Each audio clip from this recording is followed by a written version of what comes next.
G'day, McDaddy, camper trailing. We took the Mars 16X family hybrid camper from Melbourne to Malden in central Victoria, then to Adelaide, around the Eyre Peninsula, then across the Nullarbor. Free camps, bush camps, farm stay and caravan parks.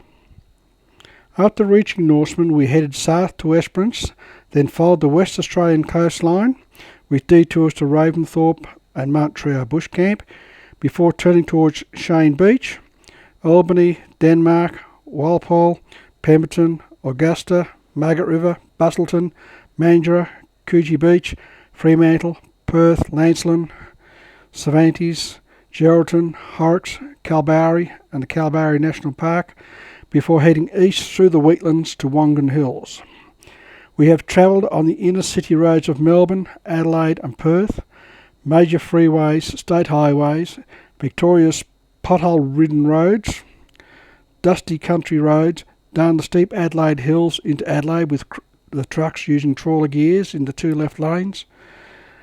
The Mars 16X family hybrid camper is packed with many features which have made it an ideal camper for the multi-stop style trip we have embarked on. So how did the Mars 16X tow on the different road surfaces? Surprisingly, the Mars 16X family towed a lot better than my forward fold camper did on all road surfaces that we travelled on, including the corrugated dirt roads. We travelled at the legal speed for campers in Western Australia, which is 100 km/h, and the camper performed flawlessly with no sway or negative feedback to the steering wheel. The only time we experienced any wind buffeting was when we crossed paths with a willy-willy. What fuel consumption did we get along the way? I'm picking up the Mars 16X family from Hallam and heading to central Victoria unladen, 11.2 to 12.3 litres to the 100. From central Victoria to Adelaide, then the Eyre Peninsula, 13.5 to 14.8 litres to the 100. Across the Nullarbor and throughout Western Australia, consumption varied from 14.8 to 17.6 litres per 100. Depending on the prevailing winds, terrain and traffic flow. When following vans whose speeds constantly changed, fuel consumption was higher. Speaking to other travellers, most of the dual cab Australian style utes fuel consumption averages around about 17 litres to the 100. How much did fuel cost per litre diesel along the way? Fuel costs in Victoria when we left were in the $1.84 to $2.12 per litre range, which is about $7 to $8 per US gallon. Fuel costs in Adelaide varied from $1.78 to $1.90 per litre. Across the Nullarbor, fuel prices varied from $1.90 to $3.04. The most expensive fuel was 1. Nullarbor Roadhouse, the most expensive roadhouse for anything. 2. Border Village Roadhouse. 3. Eucla, Western Australia. Although fuel at Eucla, 12 kilometres from Border Village, is usually up to 40 cents per litre less than Border Village. Is the Mars 16X ready for epic cross-Australia adventures? I think so. On and off-grid, we put the Mars 16X family through its paces and handled the demands of our cross-Australia travel, whilst providing a good level of comfort. If you're considering a similar trip or just want to explore the great outdoors, consider this style of camper. So tonight we'll be doing our first free camp from the Mars 16X family. Starting to get the kitchen set up there. I'll just pan around and give you a view of the area.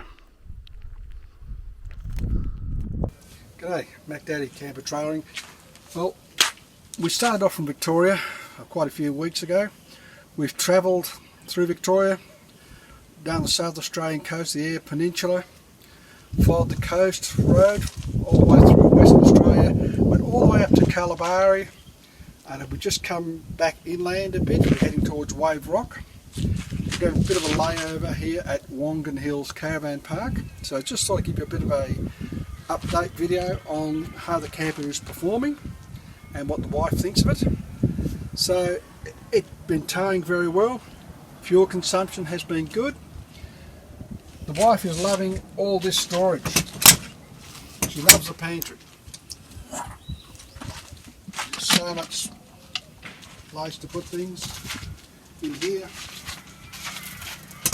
She's even got some in this storage compartment over here.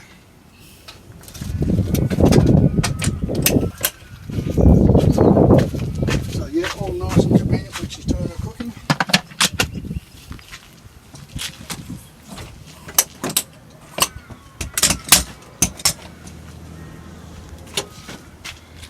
Sink. So the gas hot water service, electric hot water service has been working well through the sink. The gas burners and all are working well.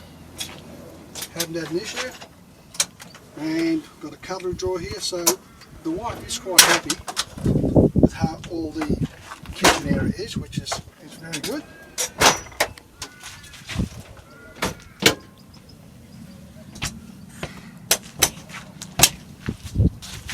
Handy cup of tea making area. I've got some breakfast stuff, tea, coffee, that sort of gear there.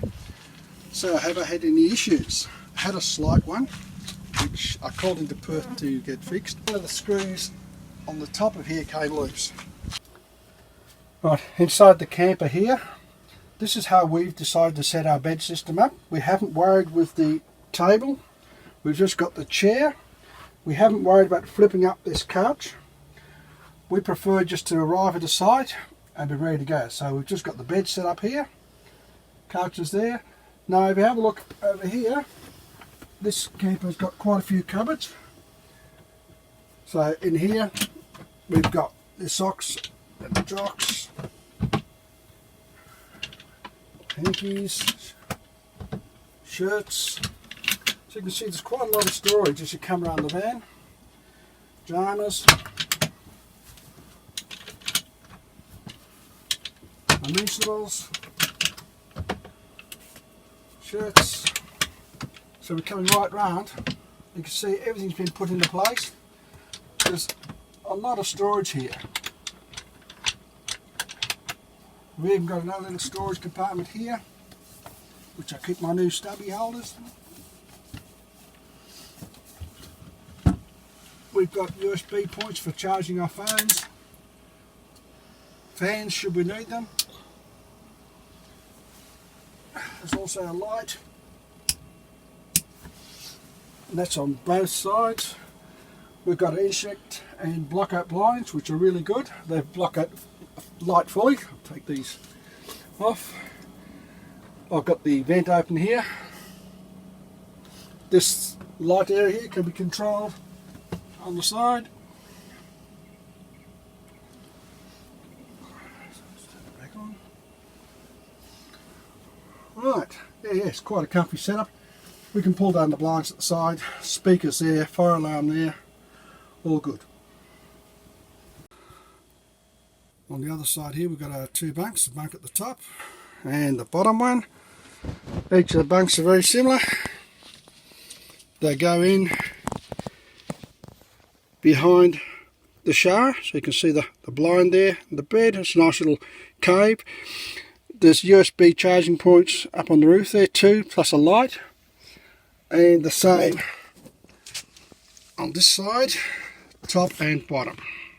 As you enter the door, there's more storage. You have the shower just behind the white door there, and the toilet. Extra cupboards to hang things, as a fridge. There's quite a lot of storage in this camper. I'll also be putting up videos of some of the places we visited, and caravan parks and free camps, bush camps that we've stayed at.